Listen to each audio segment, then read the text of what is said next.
Tolerancia Cero.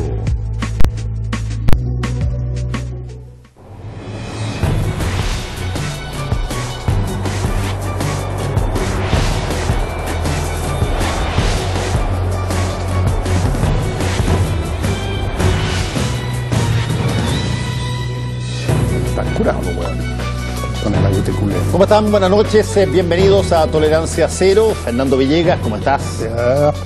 Felipe Bianchi. Buenas noches, Fernando. Tenemos hoy día como primer invitado a una persona que es muy alta en defensor público, Leonardo Moreno. Ha estado aquí en otras oportunidades, está además postulando al cargo de defensor público que se decide dentro de pocos días, y queremos mostrarles una nota introductoria para lo que es el tema que se ha suscitado a raíz del atentado terrorista del lunes en el metro. Así es que partamos por la nota y después contamos un poquitito cómo seguimos.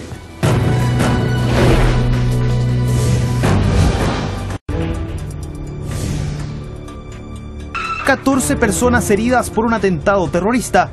Terror no solo en el centro comercial de Escuela Militar, sino que terror que subyace instalado en el ambiente. No vamos a permitir que un grupo reducido de terroristas y cobardes afecten la vida de la gran mayoría de los hombres, de mujeres que quieren para ellos y para su familia un país seguro, próspero, solidario y en paz. Desde el 2005 a la sazón se han registrado cerca de 200 ataques e intentos fallidos. Este 2014 van 25, pero el que hace la diferencia es el ataque contra un vagón del metro en Los Dominicos. Las características de este artefacto son similares a las del metro Los Dominicos y también similares a las de las comisarías que afectaron hace un mes atrás aproximadamente. Ahora se ha publicado que desde principios de agosto el FBI colabora para saber quiénes están tras estos atentados, porque sobre eso no hay una sola y clara voz. Los tiempos que tienen usted o que tiene la comunidad son distintos a los tiempos que se marcan en una investigación de esta naturaleza. ¿Qué pasa con la Agencia Nacional de Inteligencia? Queda la sensación que hay un trabajo a lo menos mal hecho. En el debate de la ANI terminamos convirtiendo a la ANI en una ANITA.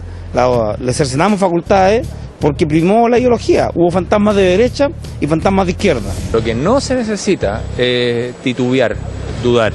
Y creo que la nueva mayoría ha entendido la necesidad de actuar. Marcelo Chilling encabezó la oficina en el retorno a la democracia. Hugo Fruling fue asesor del Ministerio del Interior en el gobierno de Patricio Aylwin. Ambos son críticos de la seguridad y del sistema de inteligencia. La ley vigente dice que es terrorismo aquello que busca infundir pánico, temor, miedo, pavor, ¿ah? Pero cuando usted le pone una bomba a un banco en horas en que no circula nadie, perfectamente el hechor puede arguir: yo lo que no quería era que subieran las tasas de interés, y eso no es necesariamente terrorismo. Cuesta creer que un evento de esta especie pueda haberse prevenido en una ciudad que tiene casi 7 millones de habitantes. Y si la inteligencia está cuestionada, no menos ocurre con la institucionalidad judicial. Siempre uno debe pensar qué pasa por la cabeza de quien comete estos actos de terrorismo. Y cuando ellos se dan cuenta que queda todo en la impunidad, que nadie es detenido, bueno, es un estímulo para continuar cometiéndolo.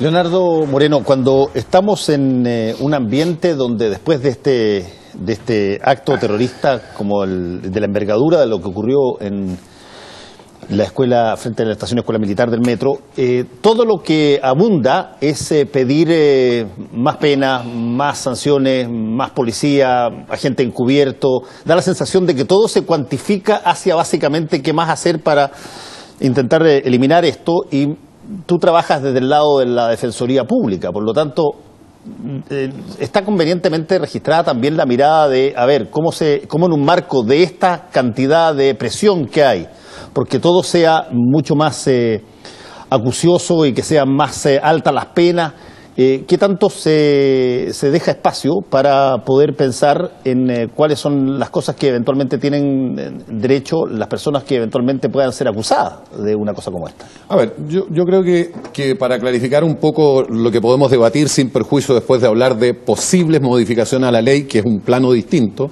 a mí me parece que hay un par de cosas que son necesarias de decir. Primero, la preocupación como ciudadano de que ocurran este tipo de hechos y la reprobación que todos tenemos que hacer de este tipo de situaciones y actos como el que usted describe.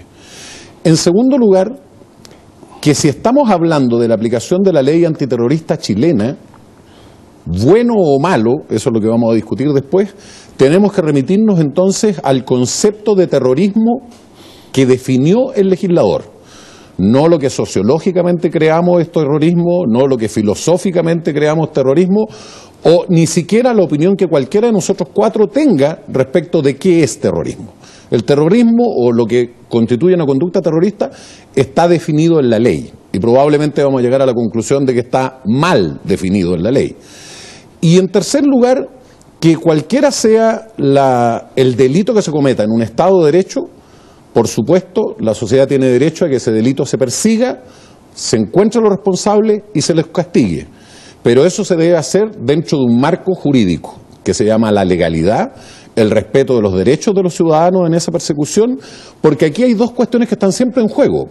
Por un lado, la necesidad que tiene la sociedad de que se castigue, pero no a cualquiera, al efectivamente responsable. Y por otro lado, que no incrementemos facultades legales o no nos preocupemos de que eventualmente generar un sistema de persecución que no tiene controles judiciales o de parte, lo que puede significar es la posibilidad de que se cometan errores y que por lo tanto vamos a perseguir, vamos a castigar, pero eventualmente vamos a castigar a la persona equivocada. Y eso tiene un doble aspecto de gravedad. Por un lado, que estamos castigando a una persona inocente, pero más grave desde la perspectiva del sentido de la persecución penal, que el verdaderamente culpable queda impune. Felipe. A propósito de lo mismo, Leonardo, y más allá de su rol, que es el de defensor público, y que para algunos debe sonar a casi ayudista de los malos, que no es el sentido obviamente del rol, le quiero preguntar por todas las cosas que han surgido esta semana, todos los anuncios que han surgido esta semana, que para algunos puede sonar a sobrereacción o para otros algo completamente lógico, y a partir de esta lista que le voy a leer, le quiero pedir, digamos, que me diga si alguna de estas le preocupa como defensor público. El gobierno, por ejemplo, anunció las siguientes medidas: más facultades para la ANI, con la posibilidad de que haya en la ANI agentes encubiertos e intercepción de llamadas telefónicas. Se anunció como posibilidad la asesoría extranjera por parte del FBI. Se anunció una modificación de la ley antiterrorista. Hace rato se había anunciado. Se anunció la creación del Ministerio de Seguridad Pública para, de alguna manera, acompañar al Ministerio del Interior en su rol, digamos. Para que separarlo, que no sean... Separarlo y permitirle más a un ministerio específico todo lo que tiene que ver con seguridad pública, y liberar un poquito al Ministerio del Interior. Se anunció un cambio en la ley de inteligencia. Se anunció una nueva ley de armas y explosivos. Eso solo el gobierno. Por su parte, Carabineros anunció una nueva Dirección Nacional de Inteligencia, Drogas e Investigación Criminal. Capacitación en Estados Unidos para sus funcionarios. La PDI, un grupo especial destinado específicamente a los bombazos. Esa suma de cosas, ¿le parece que generan un ambiente propicio para que efectivamente se pueda dar, por ejemplo, con los culpables de esta seguidilla de bombas, que es real, digamos, son en los últimos 8 años más de 200, o es una reacción que más bien puede enredar la búsqueda justamente de los culpables? A ver, a mí me parece que hay varias cosas interesantes de lo que usted dice. En primer lugar, a mí me parece que claramente podría decirse que el sistema de inteligencia de nuestro país no es el mejor y por lo tanto todo lo que tenga que ver con establecer cuáles van a ser las facultades de la ANI, cuáles van a ser, y probablemente yo diría que es uno de los temas centrales y que uno no lo ve muy presente en estos debates. Uno de los grandes problemas que nosotros tenemos es la coordinación y el traspaso de información. Es decir, si uno ve, hay organismos especializados en inteligencia, en las Fuerzas Armadas, en las Fuerzas de Seguridad, en el propio Ministerio Público, en la ANI, en el Ministerio del Interior. La pregunta que debiéramos hacernos es, bueno, ¿esa información se comparte? ¿Se entrega a los órganos de persecución penal para que estos puedan hacer más eficientes sus investigaciones?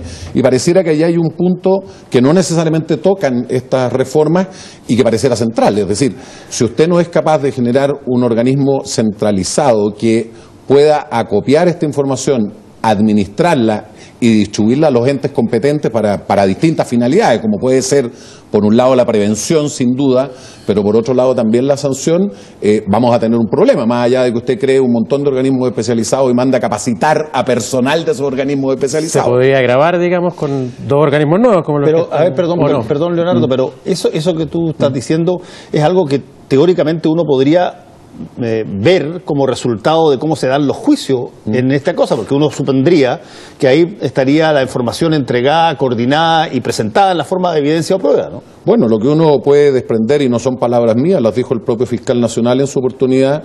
Por ejemplo, toda la información que tenía la ANI sobre estas supuestas bombas nunca fue entregada en su oportunidad, en el caso bombas, por ejemplo, a la Fiscalía, o la información que fue entregada no fue de utilidad. Entonces, pareciera que ahí hay un problema de traspaso de información y de coordinación. Por otro lado, yo creo, puede sonar un poco difícil de entender para la gente, pero cuando usted lo que quiere, y yo supongo que eso es lo que queremos, es evitar que se cometan estos actos, entonces el énfasis debe estar en la prevención, no en la sanción. No olvide usted que modificar la ley antiterrorista para hacer penas más graves o modificar la ley de control de armas para subir también las penas supone algo que parece obvio, pero que es necesario decirlo, que es que el hecho ya se cometió. Y yo entiendo que como sociedad nuestra primera tarea es tratar de evitar que estos hechos se cometan, ¿no? Y evidentemente allí donde se cometan tratar de lo más eficiente en el control y sanción de esas conductas. Perdón, vuelvo a meterse, pero hay toda una línea de razonamiento que plantea que una de las formas de justamente hacer que se evite que se pongan este tipo de cosas es colocando las sanciones tan altas que las personas o los terroristas al hacerlo digan, no, pues yo me arriesgo a una cosa mayor, una situación, si tú quieres, ex ante y no ex post. Mire, lo que pasa es que eso tiene dos miradas. Sin duda, la legislación antiterrorista es una legislación muy punitiva, no solo por las penas, porque la gente siempre está pensando en con cuánto van a castigar a una persona. La legislación antiterrorista también es una legislación muy punitiva en el sentido de que, por ejemplo, anticipa la sanción. Basta que alguien cometa la tentativa de un delito para que se le pueda castigar como un delito consumado. Es una ley que establece sanciones que van más allá de lo meramente penal. Usted puede perder su derecho a sufragio, puede perder su condición de ciudadano y además afecta seriamente las garantías que se llaman judiciales de una persona que es enjuiciada, es decir, tiene testigos secretos, tiene la posibilidad de que la investigación sea secreta durante 6 meses, tiene la posibilidad de que usted, en vez de detenerlo bajo el régimen normal de un máximo de 48 o 24 horas, pase a eventualmente 10 días, es decir, son legislaciones extraordinariamente severas. Y por ser tan severas, se requiere que lo que se reglamente, es decir, lo que vamos a castigar esté muy bien definido. Y es allí donde empiezan los problemas de la ley antiterrorista, en que no hay una claridad, una especificidad de qué es lo que estoy persiguiendo, qué es lo que estoy protegiendo con la ley antiterrorista, ¿no? Y entonces, uno de los temas que sin duda va a ser objeto de debate es modificar esta ley para que quede claro qué es lo que queremos perseguir con la ley antiterrorista. Porque la ley antiterrorista se construye, para que lo entienda la gente, bajo la premisa de que hay delitos comunes. Robo, homicidio, incendio, es decir, delitos que están tipificados en el Código Penal, que se agravan en su penalidad y en su sanción por ser constitutivos de un delito terrorista. ¿Y cuándo estos delitos comunes pasan a ser terroristas? Cuando existe esta intencionalidad o propósito de causar temor, ¿cierto?, en un sector o parte de la sociedad con ciertas otras características que la ley establece. Fernando Villegas. Buenas noches, señor. Buenas noches. Usted ha mencionado 2 temas que de alguna manera me rebotan con otra cosa que le voy a plantear. Usted habló de lo importante o lo básico de la prevención para que precisamente no hayan. Y en otro momento anterior usted hablaba de que hay que perseguir, hay que determinar quién es el responsable. Y ahí entramos en el terreno difuso,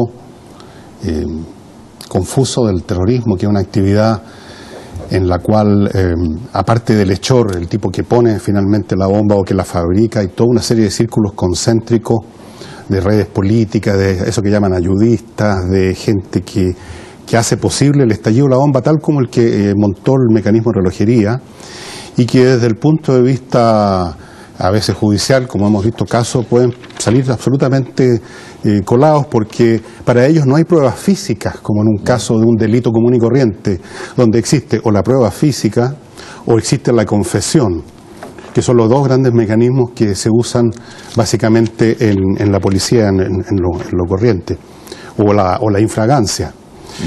En el terrorismo rara vez vemos eso. El único caso infragante que hemos tenido y que tampoco terminó en una condena terrorista fue el de Petronello, porque le estalló la bomba, simplemente, si no, no habría pasado absolutamente nada. Tampoco hay confesiones, porque ellos son personas que tienen una mentalidad distinta, los que participan en esto. Un delincuente que de repente él calcula que la confesión, la cárcel y todo eso forma parte del circuito vital de ellos. Y por supuesto la huella digital o la foto en colores del tipo prendiendo la mecha tampoco la vamos a encontrar. Entonces todo es mucho más difuso y mucho más circunstancial, y por eso, y aquí quiero oír, señor, esto supone una concepción política distinta de hasta dónde se puede llegar o se debe llegar con las acciones policiales.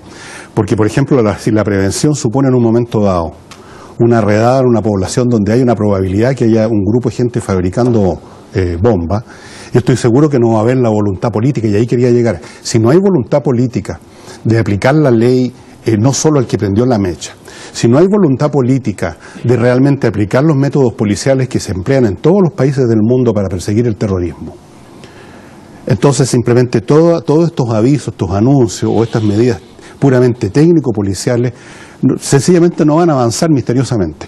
Tampoco va a avanzar mucho la definición de una ley terrorista, sino de realmente entender que el terrorismo es una cosa completamente distinta, que aquí no se trata de unos jóvenes idealistas luchando por la justicia, ni se trata de los conflictos sociales en general, sino que aquí tenemos un fenómeno diferente, besánico diría yo, donde el elemento central termina siendo el afán de producir destrucción en la escala cada vez más grande que se pueda, porque esto entra en una escalada psicológica.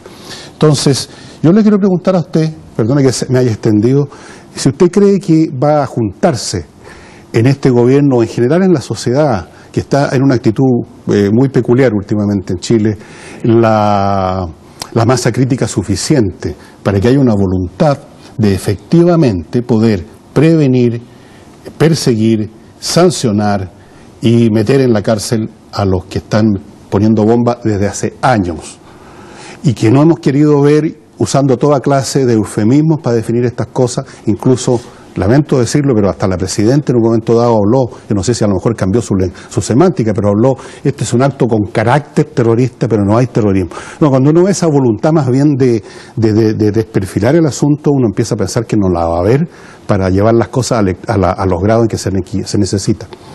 No, yo creo que, dado los últimos hechos ocurridos, claramente hay un cambio de percepción del ciudadano común, también de las autoridades y del mundo político respecto de cómo debe abordarse este tema. A mí me parece que va a ser un tema que se está abordando seriamente. Hay una comisión que está trabajando precisamente en la presentación de un proyecto de ley antiterrorista que se está haciendo cargo de lo que es la experiencia internacional y de cómo efectivamente se entiende el fenómeno terrorista como una cuestión compleja, como plantea usted. Esto tiene que ver normalmente con un objetivo o un sentido de afectación del régimen político, de afectación del régimen constitucional.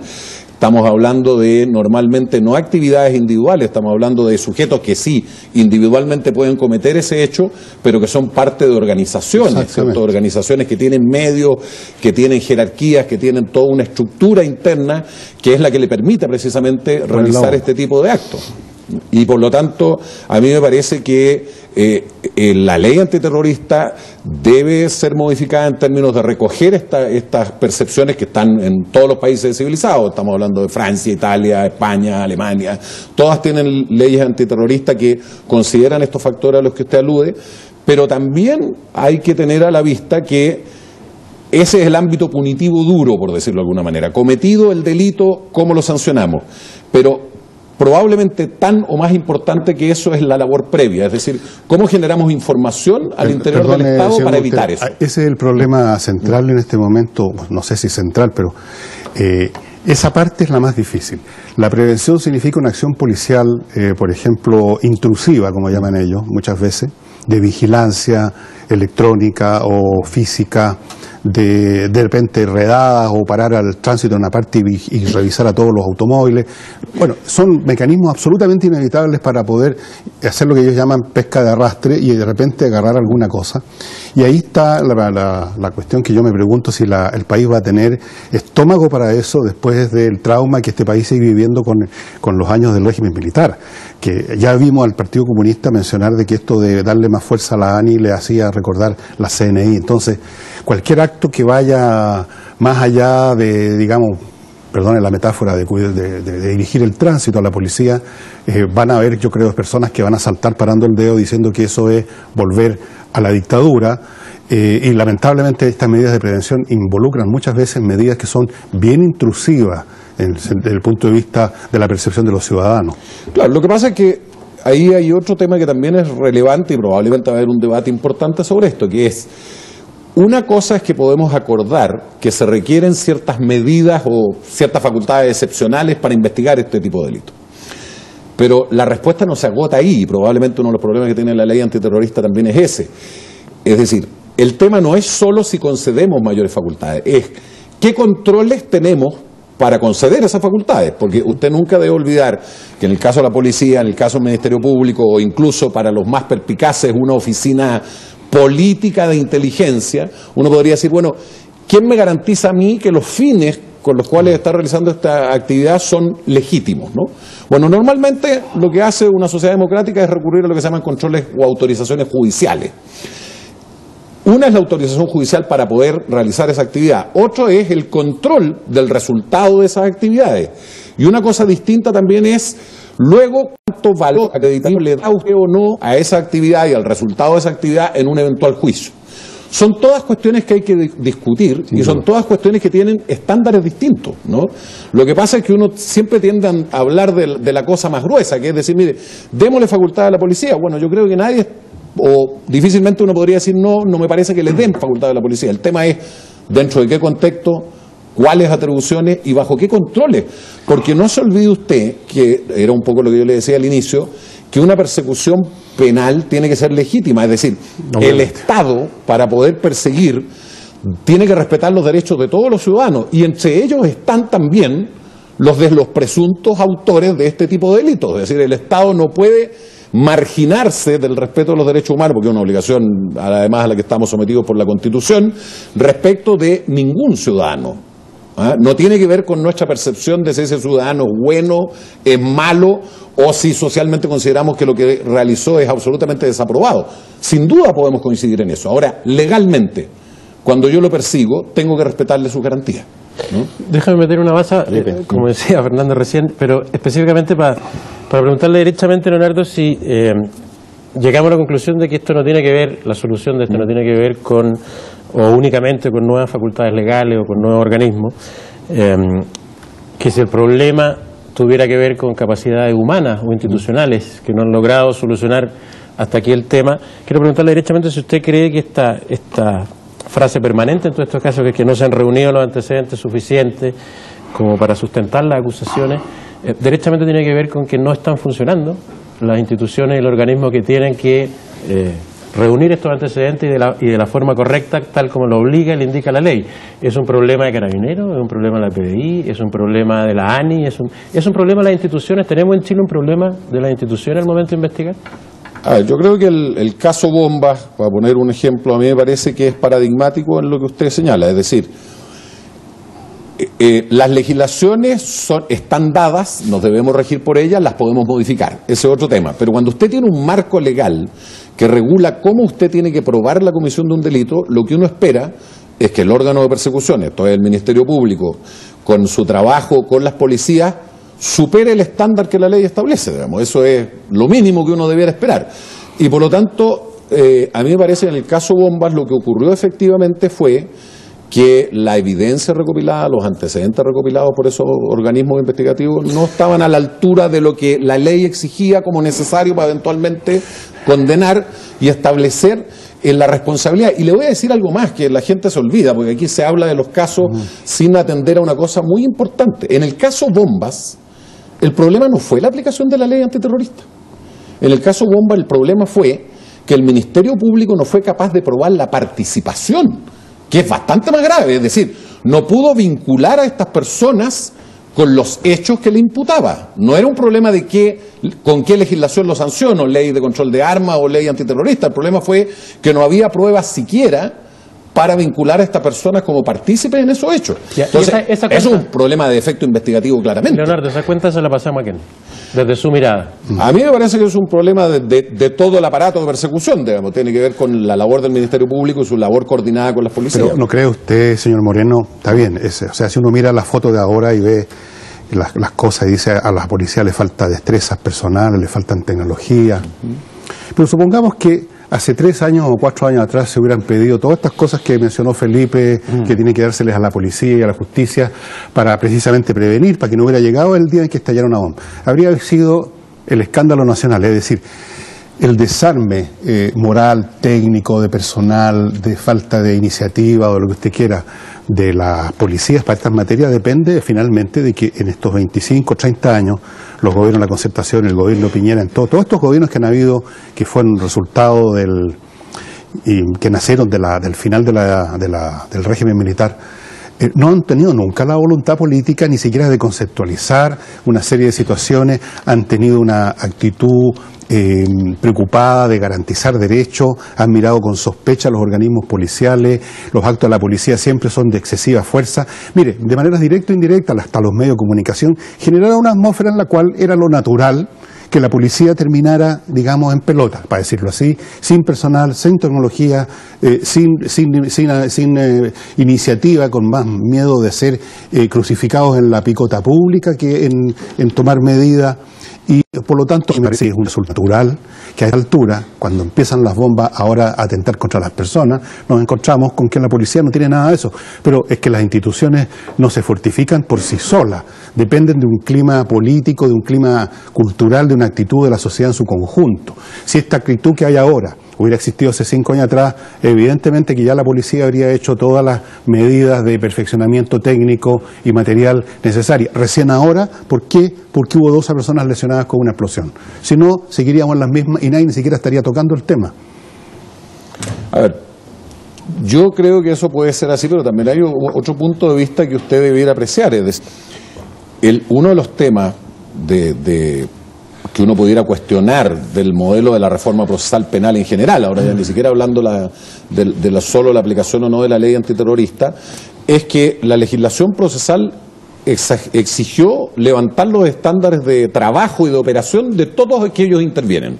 Jueces que tuvieron que aprender a resolver oralmente en la audiencia, a manejar debates, fiscales y defensores que tuvieron que aprender a dejar de argumentar por escrito, tener que hacerlo verbalmente, y también se estableció un estándar alto de actividad de la policía. Sin duda. Y déjeme decirle que la policía, podríamos decir que no ha dado toda la respuesta que uno hubiera esperado en esa capacitación y profesionalismo, porque gran parte de las reformas que se han hecho al modelo procesal penal, estoy hablando de delincuencia ordinaria, ni siquiera me estoy metiendo en delincuencia organizada o ley antiterrorista, han significado tener que rebajar los estándares de actividad policial para que las evidencias que ellos recopilen o los antecedentes que ellos recopilen puedan ser utilizados dentro de la persecución penal. Entonces, la pregunta que uno legítimamente puede hacerse es, bueno, ¿estamos capacitando de la forma que corresponde a los órganos de investigación, en este caso a las policías? Y uno podría tener serias dudas de que eso haya sido así en el tiempo, digamos. Sí, yo creo que tiene usted razón, solo que creo que esos periodos letárgicos que pasan en instituciones, se ha estudiado, por ejemplo, lo que sucedió a las Fuerzas Armadas de las democracias occidentales en los años 30, cuando estaban totalmente desarmadas, la oficialidad se pasaba en el casino. Bueno, tuvo que llegar a una guerra para que se produjera una situación diferente. Lo que yo quiero decir nada más y termino el tiro, es que esa letargia, esa falta de ponerse al día, tiene que ver también, rebota con el clima político y cultural de una sociedad que miraba con mucha sospecha todas esas cosas. Sin duda. Yo creo que eso es así, y como también creo que hay una segunda variable que no hemos tocado nosotros, que es, por definición, los grupos terroristas o los grupos que atentan contra la sociedad son minoritarios. Si fuera mayoritario, ellos estarían en el gobierno, no estarían poniendo bombas. Y por lo tanto, la mayoría del país se concibe a sí misma como potencial víctima, nunca como parte del grupo victimario. no se imagina que su hijo va a ser acusado el día de mañana de ser parte de un grupo que puso bombas. Más bien se imagina a su hijo siendo probablemente uno de los heridos en la estación. Y por lo tanto hay un sesgo natural de toda la gente con estas situaciones que ocurren a considerarse exclusivamente como potencial víctima y por lo tanto pedir todas las sanciones, todos los delitos preventivos, los agentes encubiertos, pedir que haya detención por sospecha, que vuelva al toque de queda, porque se imagina básicamente a sí mismo como si fuera exclusivamente víctima, hasta que eventualmente pasa que te acusan de algo. Y cuando te acusan de algo, tú quieres tener todas las garantías de que esa persona va a ser bien defendida, pero tú has estado abogando tan fuertemente por una cosa que eventualmente te quedas, y la idea es que el Estado no puede quedar desmejorado en la posibilidad de que una persona acusada de algo tenga menos recursos para poder probar su inocencia que una persona que no lo es. Y por lo tanto pasa lo mismo en el caso de los delitos económicos. Como los delitos económicos, y sobre todo los grandes delitos económicos, tienen más probabilidades de ocurrir donde hay plata que donde no hay plata, bueno, uno entiende que eventualmente haya habido un gran lobby durante mucho tiempo para eliminar, por ejemplo, las penas de cárcel en una serie de delitos económicos, porque claro, se vieron a sí mismos como probablemente más victimarios que como víctimas. Entonces, yo tengo la sensación, Leonardo, que este tema gatilla tal cantidad de emociones que en el cóctel de cómo podemos definir algo que efectivamente ataque a las personas que están atentando contra el país, pero que al mismo tiempo, si es que alguien es acusado, sienta el país que está dándole un justo derecho. ¿Cómo se establece el equilibrio si es que el envión hoy día, como lo dijo muy bien Fernando, el envión está todo dado a intentar hacer un poco gorda, no mirar tanto, ser un poco malo, como otro día un partido, hay que ser un poquitito malo en esto, agarrar, voy a usar una expresión que dijo Carabineros a Fernando, la pesca de arrastre. Cuando uno percibe que su condición social o su grupo familiar o el grupo de intereses nunca va a estar en la pesca de arrastre, pide la pesca de arrastre. No, pues igual. Pero cuando una persona puede ser que esté dentro de la pesca de arrastre, habría que preguntarle si quiere la pesca de arrastre o quiere una garantía mejor para que le prueben el delito. A ver, coincido plenamente con lo que usted dice, y esto tiene que ver con la tensión permanente que hay en todo sistema de persecución penal entre la necesidad de la eficacia y la eficiencia de la persecución penal por un lado, y por otro lado de que esa persecución penal sea legítima, y esa legitimidad tiene que ver con respetar ciertas garantías y derechos de quien ahora es inculpado de la comisión de un delito. En el caso de la ley antiterrorista hay cierto consenso internacional en la doctrina, en las legislaciones, de que una legislación antiterrorista debería tener en su definición a lo menos 4 aspectos en consideración. Primero, que se trata en general de delitos comunes agravados por la finalidad de quién los comete o por las características de cómo lo comete, los medios comisivos, los efectos que esos medios comisivos causan. Y por lo tanto, en ese primer punto, lo que hay un consenso es que no se puede sancionar cualquier delito agravándolo a la categoría de terrorista, sino que tienen que ser delitos graves. Normalmente delitos que atenten contra la vida, la integridad física, la libertad o la salud de las personas. Eso es lo primero. En segundo lugar, es la finalidad. La finalidad no es esto que está en la ley nuestra, que es causar temor en la sociedad o en un grupo de la sociedad. Ese es un medio, ese temor que yo causo en un grupo de la sociedad tiene tras de sí la idea de desestabilizar el régimen democrático, es decir, alterar el orden constitucional, alterar el funcionamiento de las instituciones democráticas de un país. Y por lo tanto, deja de ser un bien individual, no es que yo haya atentado contra la casa de alguien, contra una sucursal bancaria, lo que está detrás al final es un bien colectivo, que es, ¿cierto?, el orden institucional en que todos como ciudadanos vivimos. Tercero, que estos hechos sean cometidos por sujetos que pertenecen a una organización cuya finalidad es precisamente desestabilizar el régimen democrático, es decir, forman parte de organizaciones en general. Salvo algunas excepciones, no se persiguen actos individuales, ¿no?, de personas individuales que no tengan ninguna conexión con estos entes o órganos colectivos que funcionan bajo la idea de desestabilizar un gobierno, desestabilizar el régimen democrático.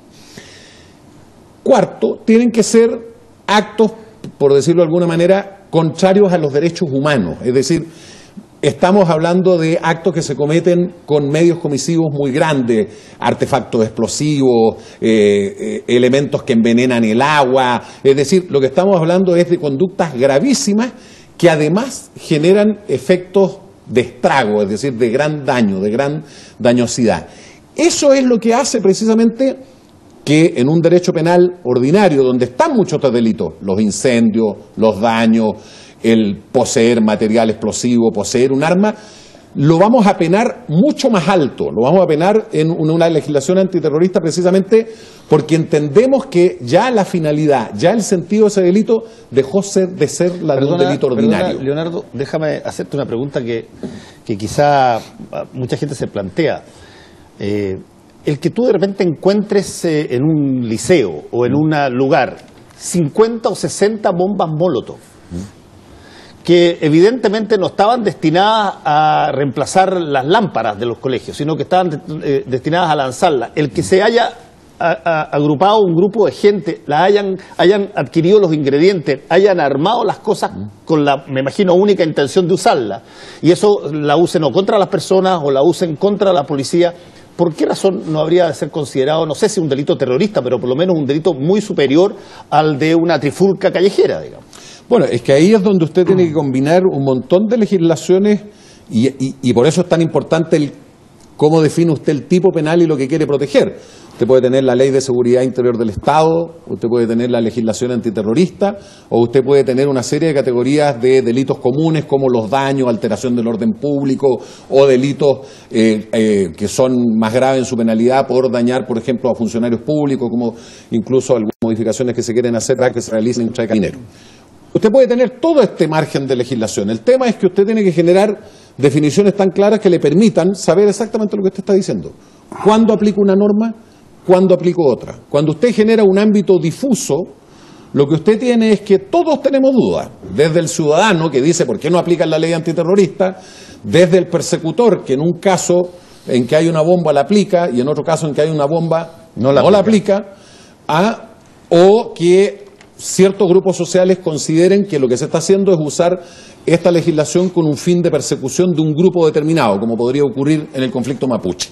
Es decir, es precisamente esta indeterminación de lo que queremos perseguir lo que genera estos problemas. Pero miremoslo desde otra vereda, Leonardo. Supongamos que esta condición difusa no tiene solo que ver con cómo están estructuradas las leyes o en la definición de lo que hay que perseguir, sino, como mucha gente piensa, que la situación misma, la definición misma de estos grupos es difusa. Porque cuando uno habla de desarticular, qué sé yo, el Frente Patriótico Coronel Rodríguez o un organismo específico de liberación en otros países, como podría haber sido la ETA, todo esto funciona perfecto. Pero cuando el peligro, llamémoslo así, es difuso, cuando hay un llamado anarquismo insurreccional, supongamos que uno acepta esa tesis, que un día se llama de una manera, que otro día se llama de otra, que un día funciona en una conexión con Grecia, otro día con Italia, otro día acá en Chile, cuando ya la cosa es un poco más difícil de meter en el cajón de grupo organizado que busca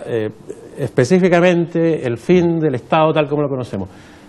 Y la cosa empieza uno a sumar, qué sé yo, en 8 años 209 bombazos que efectivamente no han atacado al general en jefe carabinero o al presidente de la República o una organización determinada, sino que en realidad parece que lo difuso es cuál es el objetivo de esta nueva o esta desconocida agrupación. Ya no se hace tan fácil decir que se cumplan estos requisitos porque no se van a cumplir nunca esos requisitos si lo que es difuso es el otro lado.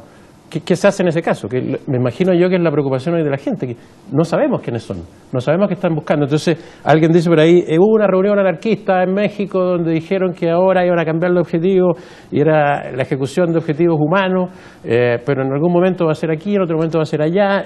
No está tan claro que es contra las instituciones específicas a las que estábamos acostumbrados. ¿Se complica un poco más el tema, no? No, sin duda que sí. Por eso es tan importante esta labor previa de generación de información que me permita identificar a esos grupos, identificar quiénes pertenecen en ellos y cuáles son sus posibles conductas en el futuro. Pero también usted tiene que tener claridad que cuando usted genera un tipo penal difuso, lo que puede pasar entonces mañana es que se confunda lo que es una manifestación incluso violenta de protesta social, no identificada con fines políticos, como podría ser una marcha estudiantil o una huelga, y pretender aplicarle la ley antiterrorista. Y uno diría, no, porque no tiene la finalidad de la que estábamos hablando, una finalidad política, una finalidad de desestabilización del régimen democrático. Entonces, necesariamente usted tiene que hacer jugar distintas legislaciones y necesariamente eso significa que usted tiene que definir con claridad qué es lo que quiere perseguir en cada una de ellas. Y uno de los problemas de esta ley es que no lo tenemos claro, porque o si no usted tiene el problema de que una legislación, y no se olviden de esto, excepcional en lo penal, excepcional en las sanciones y excepcional en las garantías, puede terminar utilizándose donde no corresponde. Es decir, cuando usted establece una legislación excepcional, lo que usted está diciendo es que estos hechos yo los voy a penar más grave porque los considero que superan el umbral del delito común. Bueno, usted tiene que definir entonces cuándo usted entiende que se supera el umbral del delito común. Finalmente, ¿se nos acabó el tiempo? Sí, no, sí tiene. Dale. Yo no sé exactamente, no soy encuestador ni pretendo representar o conocer la opinión del público, pero imagino que muchos ciudadanos están muy interesados en que se hagan todos estos análisis, a veces intrincados jurídicos, pero la gente quiere que impere en cierto sentido, dejando de lado los casos extremos, que una cosa es claramente no terrorista y otra sí, quiere que impere cierto sentido común, en el sentido de que las personas que están cometiendo actos de violencia, no como medio para robar, que ese es el delito común, para obtener un bien económico, sino que para castigar a alguien que para ellos es representativo del mal absoluto, como ocurre con muchos con la policía, o porque quieren echar abajo la civilización, como dejaron unos folletos una vez, o sea, a ese nivel de delirio. Bueno, personas que están dispuestas a quemar vivo a un carabinero, o que están transportando, y que no los han caracterizado como terroristas, sino que como personas que transportan ilegalmente un explosivo, lo cual es realmente de Ripley. La gente común y corriente quiere que los que están entrando a violencias físicas en cualquier contexto y que no tienen ni siquiera la justificación racional del robo, esas personas reciban, cualquiera que sea la denominación que usted quiera, por supuesto puede hacerse todo lo que quiera, reciban alguna clase de castigo y no tengan escapatoria a través de pretextos como por ejemplo lo del conflicto social. Porque yo creo que a los Luxinger los quemaron vivos y no me parece que se justifique eso porque hay supuestamente un conflicto social. Tampoco me parece que quemar bosques completos, quemarle la propiedad y las máquinas a todo el mundo. En ningún caso he hecho eso. No, si usted no lo ha dicho. Se puede sancionar de otra manera. Señor Moreno, no lo digo por usted. Digo que ha imperado ese tipo de criterios a menudo, y si aparecen unos luchadores mapuches disparándole como están haciendo cada 2 o 3 veces a la semana, un escopetazo, un vehículo que pasa, tampoco la gente pretende que se haga una disquisición tan perfecta, sino que los que están empleando violencia por fines políticos, sociales o estudiantiles de cualquier clase, no la pasen tan bien como la pasan ahora, donde muchas veces no son aprehendidos o salen a las pocas horas porque o no hubo la intención, o el testimonio del carabinero no sirve para nada, o por último porque en definitiva el autor de estos actos, por ejemplo en los despelotes callejeros, en realidad es fuente ovejuna, digamos, no es una persona, es el colectivo que se formó en ese momento, es difícil identificar con nombre y apellido. Entonces, la gente quiere un poquito de celeridad también en esta materia y que no perdamos en una discusión bizantina otro año más mientras se siguen poniendo bombas. Si quieres comentar para terminar.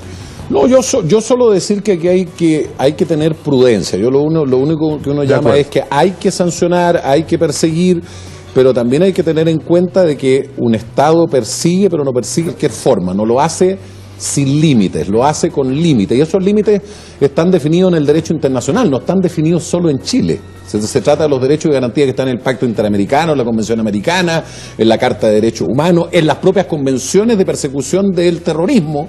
Se establecen ciertas garantías y derechos mínimos de las personas que son objeto de esta persecución. Y con esto quisiera cerrar, es muy importante que la gente entienda que los derechos y las garantías de los ciudadanos son, primero, la estructura sobre la cual se construye el Estado de Derecho, y segundo, son la base del actuar legítimo del Estado. Y por lo tanto, cuando en este tipo de circunstancias coyunturales la gente empieza a dudar del valor de los derechos y las garantías de los ciudadanos y empieza a pensar que son un obstáculo ¿cierto?, un impedimento para que el Estado pueda perseguir y sancionar, estamos metiéndonos en un problema que puede ser muy grave a futuro, porque quiere decir que lo que estamos haciendo es ceder nuestros derechos, nuestras garantías, en pos de un beneficio que puede ser puntual, pero que a la larga puede significar un costo mucho más alto para el ciudadano, que es tener una persecución sin límite, digamos. Bien, yo creo que ningún ciudadano está pidiendo una persecución sin límite o que montemos un Guantánamo acá. Nadie está pidiendo eso. Están pidiendo que sus garantías de vivir en paz sean respetadas en primer lugar. Eso es todo. Bueno, le damos las gracias a Leonardo Moreno por haber estado acá con nosotros. Y les quiero contar que tenemos una pregunta puesta en lo que usted sabe, la sitio web de Tolerancia Cero, y esa pregunta es, ahí la tiene, si es que la ley debe otorgar, si cree usted que la ley debe otorgar a la Agencia Nacional de Inteligencia la posibilidad de tener agentes encubiertos, que es la figura que se quiere utilizar, si que hay que tener personas infiltradas y que eso lo mantenga la Agencia Nacional de Inteligencia. Volvemos en un ratito con la alcaldesa de Providencia, Josefa Errázuriz, y esta polémica decisión de cerrar los pubs y restaurantes para no permitir la venta de alcohol a las 2 de la mañana.